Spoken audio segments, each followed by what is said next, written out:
39তম African union শীর্ষ সম্মেলন 2026 কোথায় অনুষ্ঠিত হয়? আদিস আবাবা, ইথিওপিয়া। সুন্দরবন কোন নদীর তীরে অবস্থিত? শিবসা। ইউরোপীয় ইউনিয়ন ভুক্ত দেশসমূহে 2025 সালে পোশাক রপ্তানিতে শীর্ষ দেশ চীন, দ্বিতীয় বাংলাদেশ। ব্ল্যাক বেবি কোন ফসলের হাইব্রিড জাত? তরমুজ। ইরানের পার্লামেন্টের নাম মজলিস।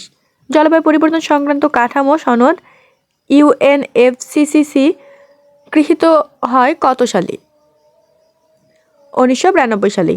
ন্যাটোভুক্ত সর্বশেষ সদস্য দেশ সুইডেন। আধুনিক অলিম্পিক গেমসের প্রথম আসর কত সালে অনুষ্ঠিত হয়? 1896 সালে। এসডিজি এর কোন লক্ষ্যমাত্রায় শান্তি ও ন্যায় বিচারের কথা উল্লেখ আছে? 16 নং লক্ষ্যমাত্রায়। 21তম নারী এশিয়ান ফুটবল কাপ 2026 কোথায় অনুষ্ঠিত হবে? অস্ট্রেলিয়ায়।